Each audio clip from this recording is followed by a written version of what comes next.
Thanks for listening to Baxie's Musical Podcast. If you like what you hear today, be sure to like it, share it, review it, tell everyone you know about it. You can also tell people you don't know about it. Also, be sure to follow us on Instagram, Facebook, and TikTok for regular updates about upcoming guests. Today, we're brought to you by Metro Chrysler, Dodge, Jeep, and Ram at Chicopee. Be sure to check out their state-of-the-art dealership next to BJ's and Big Y on Memorial Drive, or check out metrojeep.com and make it Metro, and then drive home in your new Metro Chrysler, Dodge, Jeep, Ram today. It's Baxie's Musical Podcast.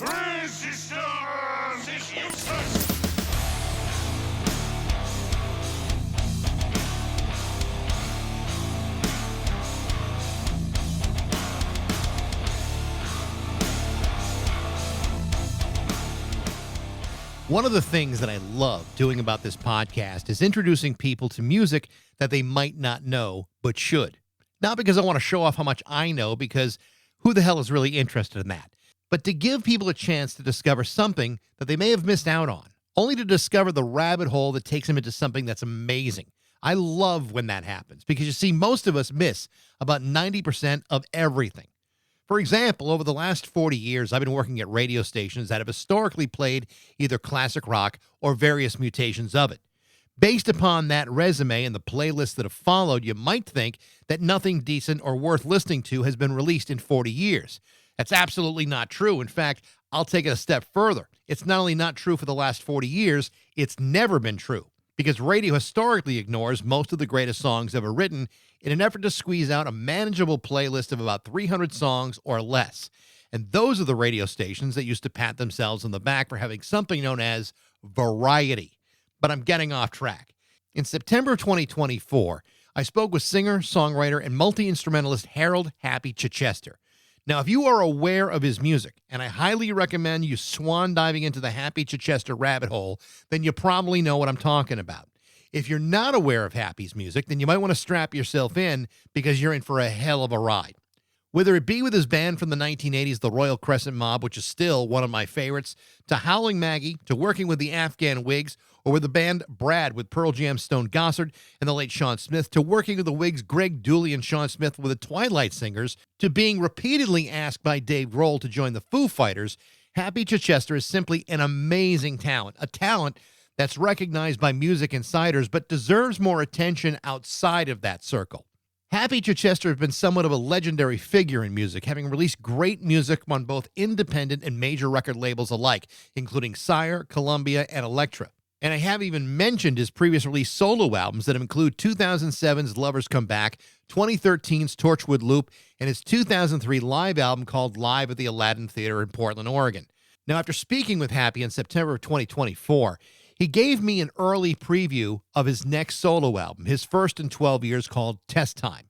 Over the last 15 months, Happy, for whatever reason, has been keeping me updated on the progress of this record, sending me files to listen to and to get my opinion. Why? I don't know. All I know is that it's been amazing to watch how this record has developed, and frankly, it's been a real honor and a thrill, because I have been a fan forever. Test Time is available both on CD and limited edition vinyl on Bandcamp. It's also set to be released elsewhere on February 26th, and it is freaking fantastic, and arguably the best solo album of his career. And frankly, I cannot recommend it enough. But Happy, as talented as he is also a guy with a huge heart.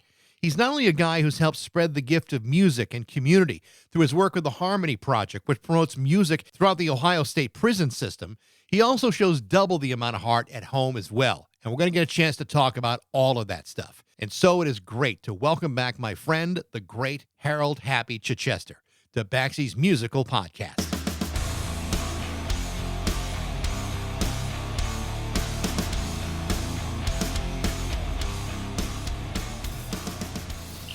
Hey, there you are. Yes. Fantastic. How you been? Good to see you. Doing fine. Yeah. How about you doing? I'm doing great. Just a little looking good though right now. Thank you. So are you. My God. The completion. That's saying something, because we've been working outside in the freezing cold all week. It's done though. Good. Our work is done. Good. Well, completion looks good on you. Ooh, thank you. Thank you. I am so happy for you about this record. And get a load of this. I got it. My own copy. Test time, right off of Bandcamp. Didn't waste a second. Thank you for your support. Oh my God. Really means so much. Well, let me tell you something. There's two things I want to start off here. First of all, and I'm not just saying this because you're here, I think this is the best solo record you've ever done. And I've got them all. So, and here they are. I think you know how I feel about your music and have been for years. This record is not just really good. It's freaking great. So congratulations on it. It's such an enjoyable record from top to bottom. That means everything, man. Seriously, because, I've basically forgotten about the record all week. So this is making my week now.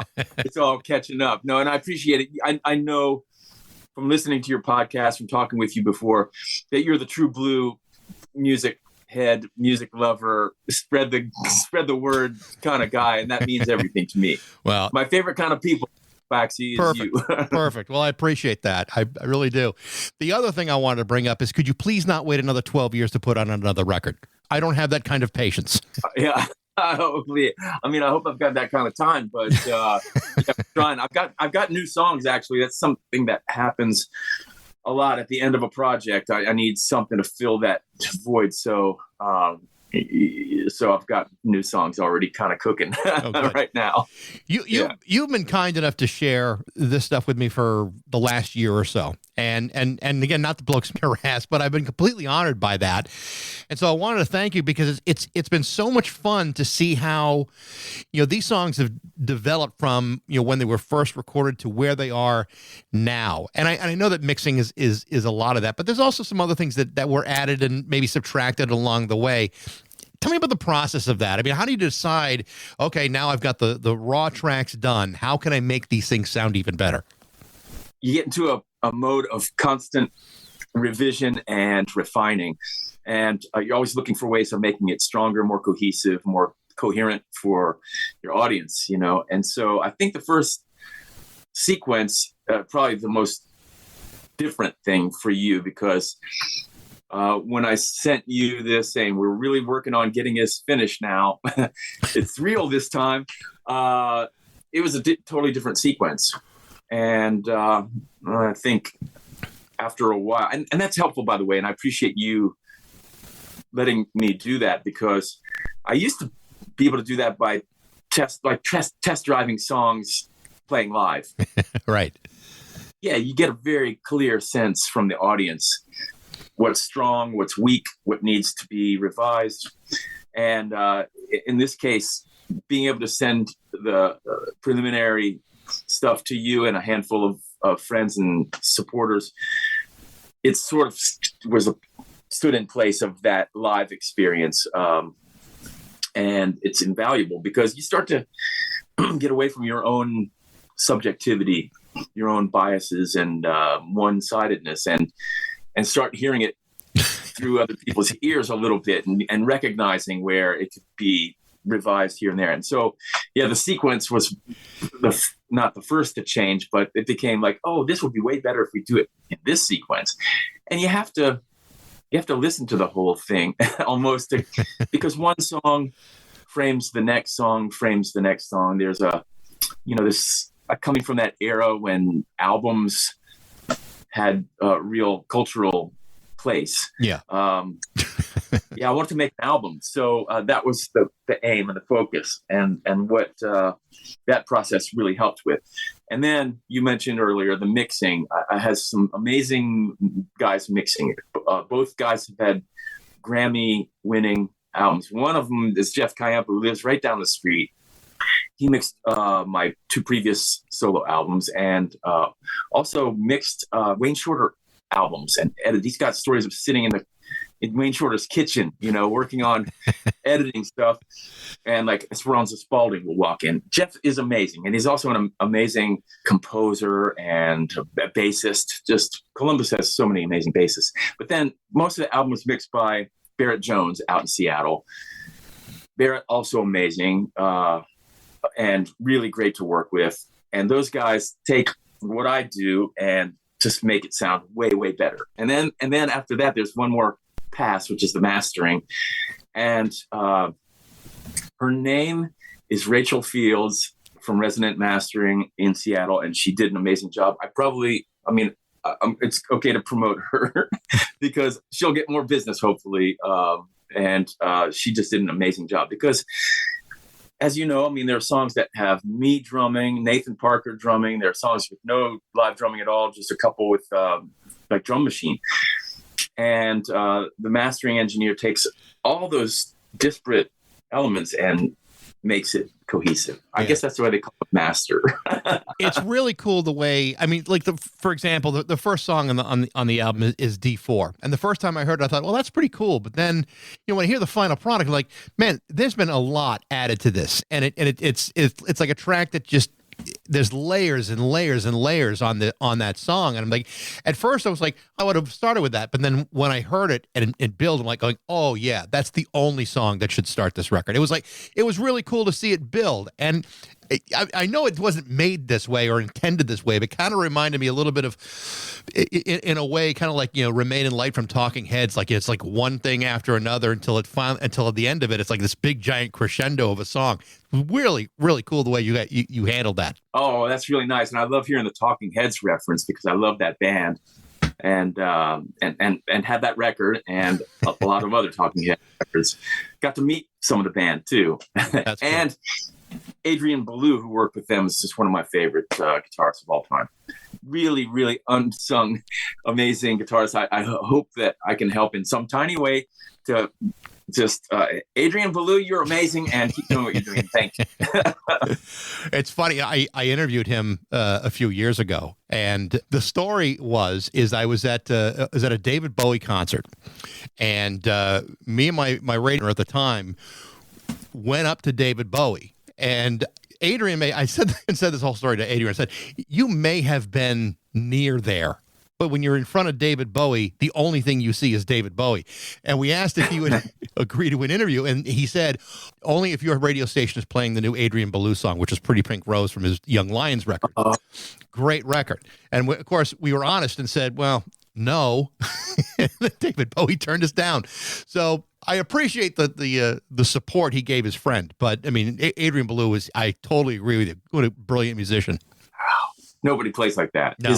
His solo just he's just just got that genius, to think that Bowie stole him from Frank Zappa. That's amazing. Yeah, no kidding. I think the thing that resonates with me about the new record is that it feels much more personal. And I know there's a lot of that. And the biggest one being your wife, Laura, and some of the things that you both had to deal with together for this. And there's a lot of songs written for her and even about her in this record. Tell me a little bit about that and how she's been an inspiration to you in this process. Well, she's always been an inspiration to me from the moment we met. The first song on the first Howlin Maggie album was written about her. It's called Miss Universe, and there's several on that too. So it spans the time since post Royal Crescent Mob that I've been putting out music. But in this case, she's had some health challenges probably for the last 9 years or so. 23, she was diagnosed with breast cancer. And a very aggressive form, and had to go through insane. It definitely shifted my daily focus from, because I'm just such a music head. If I could just play music every day, then everything was good, and that's been my life. But in that time, really had to focus on what am I fixing for meals, when am I going to get to the grocery store, how am I going to do this, do that, really focus and shift on caregiving and other things.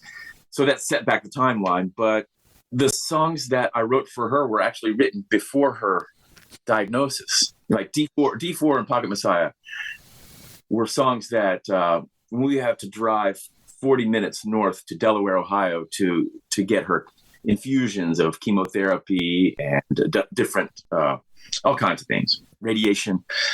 And she would put those songs on in the car and just blast them. And it would just get her psyched up and ready because those treatments were very hard. And it made me feel great that I could be supportive in that way, as well as just in a practical day-to-day caregiving way. That she, admittedly is like probably my biggest fan, I'm sure, but these were songs that were actually written for her. And then oddly, I don't know if I told you this story the last time we spoke, but on the day that she was to begin radiation, we had to make that same drive, and the CD was not in the car. And it was a new treatment she hadn't been through before. It turned out to be really hard. 25 radiation treatments, 5 days a week, for a month, and for over a month. And she was really scared. Obviously, it's a daunting thing. But she's like, okay, I just need some music. She turned on the radio, and the radio station was playing Alcohol by Howlin Maggie. Just it happened to be that moment. So she said, it's you. She cranked it up, and that sort of stood in there for her. And so, yeah, there's some, I guess, yeah, those are the most personal. There's another song called Stranger Life that was written for an artist friend of mine named Jim Biotti. And I was helping to do caregiving with him in his home the last 4 months that he was around. And so I wrote that song. And then 2 weeks before he died, a big retrospective show at a gallery here in Columbus. And Biotti is just, you can go to beoddy.com and see his paintings. It's just amazing. And he's an amazing guy. And I wrote that song for him, and I was able to finish it in time to perform it for him. So yeah, like I've always had, personal things to bring into music, to my songwriting. And I never know if the audience is going to hear it that way or not. But I guess you could say as time.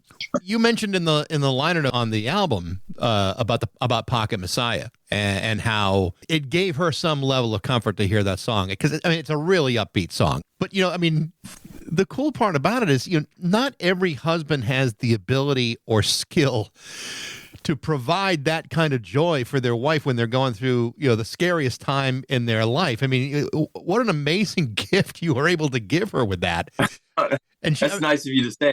What else am I going to do? Well, I know. I understand that. But it's like, when you think about it, it's like, we all have people who have been sick or have had cancer. But it's like, what can you do? Like, you call up saying, hey, is there anything I can do for you? Yeah. Could you write an inspirational song that I could play every time I go to radiation? No one says that. Nobody says that. And no one gets it done. That's the thing. The fact you were able to do it is amazing. Thank you, man. Well, it was really helpful to her in a really kind of just pragmatic way, which made me feel good, and she would just crank it up. I'd be driving, and just really, I'm just going to give you a little background. Laura is amazing. She runs Popfly Music, which is the label. The things that she's done are things that no way I could ever do on my own. If I was like an artist with a label, it would be, super Mr. Unknown completely all the time. But the things that she's able to do, it really astonishes me every day and impresses me to this day, even today. Like every day there's something that she'll do. I'm like, wow, you're a genius.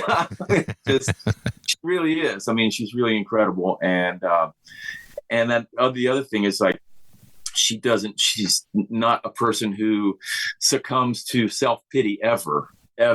She really is like, I call her tenacious and gracious. So all the difficult stuff that she went through, if I could be there and help, it's only because I know that if I was going through it, she would move mountains to help me and be there. You mentioned Stranger Life. And when I first got the list of songs that first time, I think History and Stranger Life were the first two songs. And Stranger Life I liked like instantly. And there's a groove in that song, and this beautiful birds-like guitar flourish in it, which sounds so great. But the thing that you and I talked about drumming the last time, Nathan Parker's drum line in that song is freaking amazing. It's so beautiful. I'm trying to imagine how his right foot is going, and it sounds like it's my foot would be hanging off my leg after something like that. It's so great. Yeah. The first gig we played together in 2014, I put my video camera back behind me just to have some little game film, just so I could like listen back, see how we did. And there's this break that in a song from Torchwood Loop called Messed Up. And the way that Nathan played it inspired me to work on that in my own drum practices, because drumming is really important to me, and I love to do it. Not that I'm that great at it, but I'm getting there. It's an aspirational thing. So I watched what he was doing and took a couple of the things, like and then I came up with this beat and just woodshedded it for a couple months. And the process for me would be to practice drums for an hour, record it on this little digital thing, plug that into the stereo, and then plug my bass into the karaoke mic and play along with drum practice. That way I could get like 2 hours of practice on two different instruments. And so it was him inspiring me to come up with a beat that then I could give back to him. And I'm so glad you mentioned Nathan Parker, because he's one of the greatest drummers, I think, in the whole wide world. First of all, he's been playing since he was like 2 years old. And, it was a couple of years after we started playing together that I realized he's also a keyboard player. It's really amazing. And his drumming on Stranger Life inspired really basically the basic elements of that song. And then he could take it and just go with it. So that somebody picks up on that, like you, Baxie, somebody who actually listens and able to hear all those other elements, But yeah, Nathan is just amazing and also one of the sweetest, sweetest people you ever meet. The last time we talked, we talked a little bit about Sean Smith, and you guys to play together in the Twilight Singers and in Brad, and had been very, very close friends until he passed away. But you included the song "Knocking at the Door." Tell me about that song and about writing that with Sean. We did a tour together. Laura was our tour manager in the summer of 2014, and I asked him to stay a couple of days at the end of the tour, and we would go to my studio and record a couple songs. So we recorded 2 songs in 2 days, including "Knocking at the Door." And Sean, he didn't believe in death.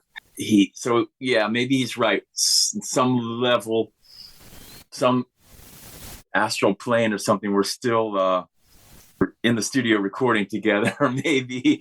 But we just, I had some lyrics and I had a beat, and he helped fill it out. We worked so well together. We knew who could do what, but he was always the master at getting on the mic and freestyling and coming up with a song right off the top of his head. I mean, he just was so brilliant in that way, like a bebop soloist or a freestyle rapper, like these rappers who could just it's amazing to me. And Sean had that kind of gift, and he cultivated it, and I miss him every day. And he would tell me like, no, I don't believe in death. It doesn't end like that. And you just keep going. And I thought about that a lot since then, because I miss him every single day. And he and Laura became good friends too.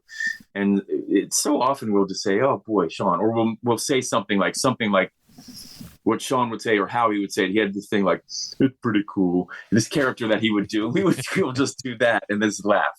So he's still kind of like, his spirit's still hanging around. And Knocking at the Door, the song on side 2 of Test Time, it comes right after Stranger Life. So the last line of Stranger Life is, I'm gonna miss you. Oh, I'm gonna miss you. And then you hear Sean's voice come in there, and that just seems so poignant and personally relevant, because I wrote that before he was gone, but sure enough, I mean, I do miss him. There's a couple other songs that are absolutely beautiful: Shadowland, Pretty Eyes, and I'll Get Over You. Towards the end of the album, these are really, really beautiful songs, and it leads into why this record sounds so personal, because all of these things I know are being extracted from different parts of your life, and they're absolutely beautiful. Thanks for saying that. I mean, it'd be nice to think that you take pain and you transform it into something that leads to beauty or compassion or wisdom in some way. And so that's part of the liner notes, is taking my experience and transforming it into music, and hopefully people can get something that's uplifting, and encouraging. Now, the last song I'm going to talk about, to me, is the biggest earworm on the whole damn record, and to the point where it's like Happy at Home or Going to the Hospital. Like I haven't been able to pull it out of my head yet, and that's how many more months. That for whatever reason, that's like hear that. That's great. I mean, people have been responding to that one too. It makes me think about like trying to make another video or something, because that was my attempt to write my version of Blowing in the Wind. I mean, seriously, like I really was breaking down the elements of Bob Dylan's songwriting in that song. And it's funny that it doesn't sound the least bit like a singer-songwriter. It's more, more evokes the 80s and bands like Depeche Mode, Royal Crescent Mob. We were label mates with Depeche Mode when they put out, what's the one with Policy of Truth and Personal Jesus and Violator. No, yeah, not that. Woo, I love that album. I mean, I love the arrangements. Synthesizers have always been synthesizer sound, and they come up with a good one. So yeah, in spite of wanting to, I hate to say I was just taking lyrical inspiration. I was really actually listening to Dylan's song structure and stuff. But the more I got into it, the more I drifted away from a guitar-based arrangement and the synthesizers and those kinds of electronic sounds took over. But I'm really glad to hear that you consider it an earworm, because inspiration also from Prince in that song, particularly a song like Erotic City, where he has these, I'm getting into nerd land talking about formal musical elements, but he has these like staccato synth sounds like, and there's something, I don't know, maybe it's just, generational or something, but Prince has a lot to do with inspiring that song. So hats off to artists from Minnesota. Which is good to see Ohio at least acknowledging other states. I think that's good. That's probably fair. Here in Ohio, we only see Ohio. It's just such a, oh my God, Ohio is just, actually, I really love Ohio while acknowledging Minnesota as well as Illinois. Well, all of them. But no, I'm kind of a champion of Ohio music, because a lot of times Ohio is a butt of jokes for good reason. But I don't know, Happy. The Ohio State Turnpike is breathtaking. All those rest stops, but the most beautiful rest stops in America. Yeah, well, designer urinal cakes, that makes a difference, Baxie. Don't go just with the mass-produced. You're absolutely right about that. They are designed and look like urinal cakes with windows. That's therapy here. It's very important. One of the things that you've done, and I was on Bandcamp where you can get the record. The vinyl pressings on this record are really cool. I mean, you got 4 different. I think it's 4 different colors. They look fantastic. I mean, actually, they're all uniquely different. I mean, there's some that sort of look kind of alike, but this is something I have to credit Laura with. I mean, she found Gotta Groove Records. They were pressed, manufactured in Ohio, and she found these guys and look, you can get it so they're all uniquely different in colors. And I was like, okay, cool. and then when they came, I was just like, couldn't stop looking at them, because they're like a kaleidoscopic, endless visual delight. You're gonna drive record collectors freaking crazy with that idea, because like a completist like me, I don't want to have just one. I want like the entire rainbow of Happy Chichester records. Yeah, these are all very different. I just kind of take a little peek when we were packing orders, which is, by the way, something I totally love and enjoy. Packing orders and taking them to the post office feels like honest work. And at this point, I mean, I still really like it, because it's been a while since the last record, as you pointed out. We did put out vinyl in 2016, but it was just a 45 RPM 12-inch single. But this is one where Laura, it's been a year plus since she's been done with chemotherapy, and she's just had more energy, and she just took on the record company side of the stuff like like always, just putting everything into it. And Got a Groove in Cleveland, Ohio. They've got an office here in Columbus too. They just did an amazing job of pressing it. And also, it's the first album of mine that's been available on vinyl. We might have to do more of that, because I got to hear the stuff on vinyl for the first time ever, like my own drumming on vinyl, and having that analog LP experience with the liner notes and everything. It harkens back to growing up listening to records, and the album had such a special place in cultural presence, Right. people waiting for that release. And so I got, having that experience was amazing. When you look at, the body of work that you've done, and I'm talking about, back in the 80s with the Royal Crescent Mob, some of the records with that band, they're not impossible to find, but I mean, it's a challenge to find things like, Spin the World and Midnight Roses. They're not simple to find. Has there ever discussion amongst you guys about maybe either reissuing it or making it more available? I don't know whether it's through streaming. I mean, I realize, there's some financial considerations or non-considerations with streaming, but those records are to me, were classic records. And ever been any discussion about that? Not really, nothing really substantial in terms of that. I mean, we lost our drummer Carlton just a couple of years ago. We did those reunion shows before he passed, and those were like a gift from I don't know, just we gave to each other. Like, we're gonna get together and do some final shows, and so. I just doubt that's going to happen.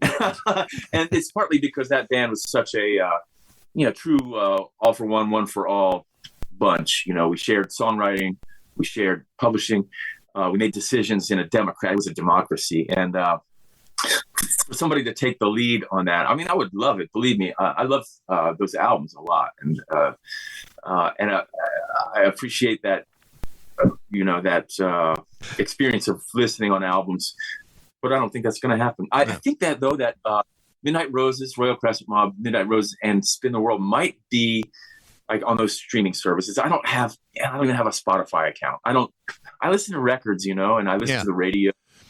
I listen to CDs, I guess. Yeah, I still do that from time to time. So I know I've heard from people that some of that stuff is on the streaming services, but I've never seen. I mean, those two, they don't send us any money. I know that. I mean, those two records are not available on Apple, Spotify. No, and it's like, listen, I mean, like you, I got CDs and I got vinyl of all of them. So I mean, there are people that have never heard those records, and it's a shame because they're really missing out on, I think, something very, very special. As we talked about before. For me, it's kind of formative band. That was a big band for me back in those college years. And, especially when Spin the World came out, I just thought, well, these guys are just fantastic. I mean, and the songwriting kept getting better and better, and very different from Omerta, which is awesome. But it's like, it's hard to explain it to somebody if they don't have access to listen to it. And that's the unfortunate part about it. Like, here's a great record that you're probably not going to listen to because it's not available to you. I'm going to bring this up with Dee and David because we still text a lot. Yeah. I mean, even like in the last week, we've had text messages together. So I'll bring this up because you make a really good point and I take it to heart. And I would love for people to be able to access those records, whether it's streaming or not, doesn't even matter to me. I don't expect to make any money and I don't care about that. For me, it was my life in my 20s, and that band means so much to me. And also, I think that in some ways that the music still holds up. I don't know if I'm the most unbiased person to say that. It does hold up. That's the crazy part about it. When you listen to them now, they don't really sound dated at all. In fact, I think they still sound relevant. Even though the funk rock period kind of came and went, they're not so overproduced that it's like inaccessible or sounds like, well, this is definitely 1988. That you don't get that sense with those records. I agree. I think they successfully test time. They do. They do. Absolutely. It's funny because when I look at those records from years ago and I see progression of your songwriting over the year, it really has gotten more mature and more complete. How has it changed for you? Has it become easier or more difficult as you've gone on?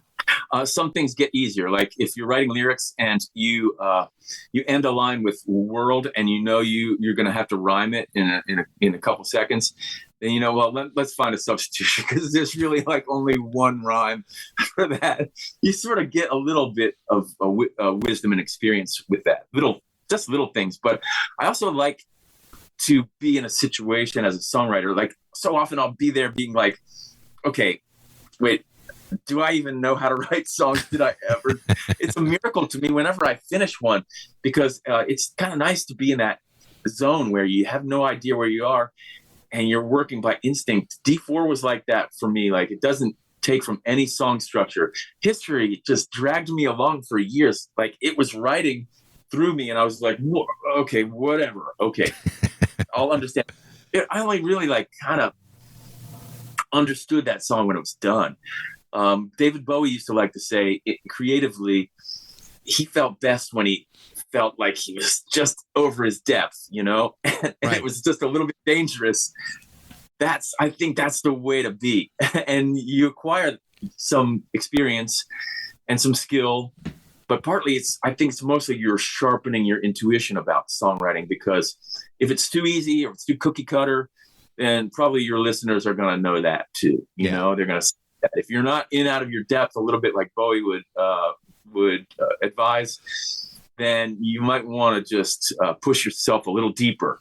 Well, I mean, I think anytime you channel creatively, it's really the only way to improve upon, what you do. You're right. I mean, you can become, really complacent, like, maybe the 90s David Bowie, but he really started to kind of get himself out of that for a while and kind of returned to form, especially towards the end. But yeah, I mean, that's got to be really challenging and really difficult to continue to sustain that kind of, testing of yourself. It feels good though. I mean, it feels rough when it's in. It's like working out. If you're swimming, you're like, okay, I'm going to up my swim from 3/4 of a mile to a mile today. That last quarter mile is just gonna bust you. You feel like it anyway, but it's worth it. And definitely, History and D4. There are moments, on different songs on this new album. That push, but I think it's worth it. And then there are songs, like they're still in the can because they still busted my chops and I haven't been able to get back into the ring yet, You'll get there though. Hopefully, yeah. Definitely want to.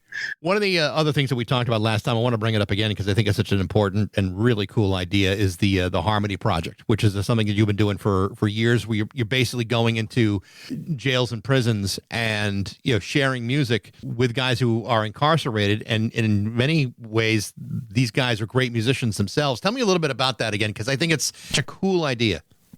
Yeah, well, Harmony Project itself is such a cool idea. It's the brainchild of David Brown, who went to music school here, but he was born and raised in Louisiana, and actually and then he spent like 10 years or so in New York City directing choirs there, and then he moved back to Louisiana. We moved back to New Orleans just in time for Hurricane Katrina, and was in New Orleans when the hurricane hit and the floods came.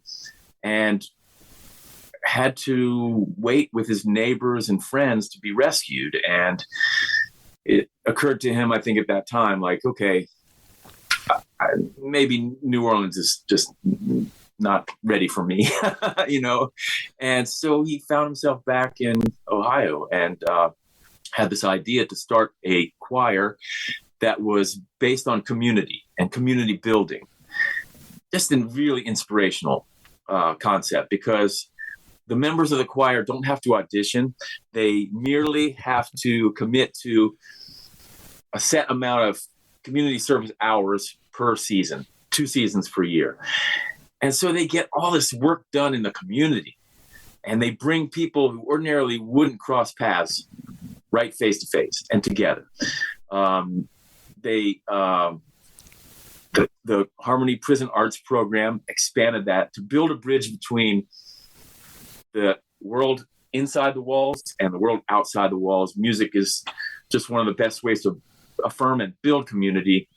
And honestly, like going through all that stuff with Laura, when I had to get up at 6:30 on Wednesday mornings and drive to Madison Correctional, and then from there over to to Pickaway Correctional, and then over to Madison, and get back sometime mid-afternoon, that would be the social event of the week for me personally, and the friendships that you develop in there, and just playing music. Get up and play music with the choir, and I got to mention that the band that I play in, the other guys in the band are just world class musicians who have stories that are amazing. And it's for me like a music scholarship.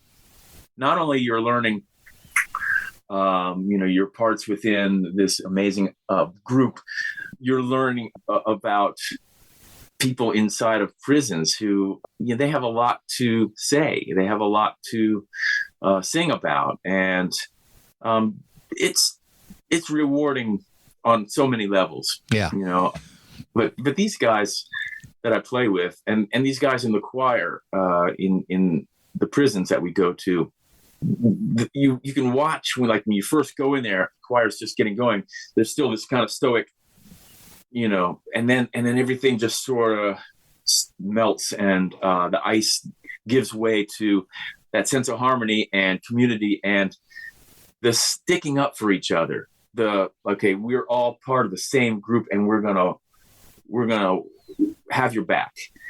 That's what Harmony Project reinforces, and that's something that transcends all the prison walls and neighborhoods and communities everywhere. That harmony is not just for singers and musicians. It makes everything better. Any situation, any work situation, when you've got a team and you get that morale going, you can move mountains. Yeah, that's why I think it's so important. This is a population that in many ways gets forgotten about or disposed of, but there's real value in what they have to offer. And if rehabilitation means anything, this is a great opportunity for these guys, to get to that rehabilitation, to see that it's the world is a community, and I think that's really important that you do it, and it's really important that they respond so beautifully to it. Yeah, the wardens, in particular, this in Pickaway, there's a warden named Rochelle Moore, and to watch her interact with the guys in the choir, that in itself, if you could project that onto a screen for our culture to learn from, you would see that a lot of the stereotypes that we have about prisons and incarcerated people and prison staff, she totally just shatters them all because she loves them. They love her. They joke. There was one morning we got there and people are still getting settled. And somebody starts playing, Chris Brown in the band, I think, starts playing I'd Rather Go Blind. And Warden Moore just steps up on the mic and starts singing Etta James. I'm telling you, man, this is a great way to start your Wednesday, Baxie. Yeah, I bet. I bet it is. I'll tell you, yeah. Happy, this is, I do hope that that something comes before the next 12 years, because I don't want to wait 12 years to talk to you again. It's always great to kind of catch up, and again, your test time is I love this record. I'm really and I can't wait to hear what's coming up next. Thank you very much. I mean, it means a lot to me because we are, like I told you, pop fly music. Sometimes I refer to it between me and Laura as mom and pop fly, and really because we have never done streaming and don't have those algorithms to help promote our music. It's people like you and our fans and radio, which we hope to work more, and social media, and just just our fans that promote our music. And so it means a lot to me and Laura as well. Well, yes, let's stay in touch. I'm always ready to promote whatever the hell you're doing. Thank you, man. Thank you. Appreciate it. All right. Well, listen, I appreciate the time today. We'll talk soon. And best of Laura. Thank you very much. Thank you. Have a great afternoon, Baxie. You too. Good seeing you. The name of Happy Chichester's new album is called Test Time. It's currently available on Bandcamp and soon to be available nationwide on February 26th. Thanks for listening. I hope you enjoyed it. If you did, you can reach me at bax@rock102.com. I'd love to hear what you think. Thanks to Metro, Chrysler, Dodge, Jeep, and Ram at Chicopee, but most of all, thanks to you for listening to Baxie's Musical Podcast.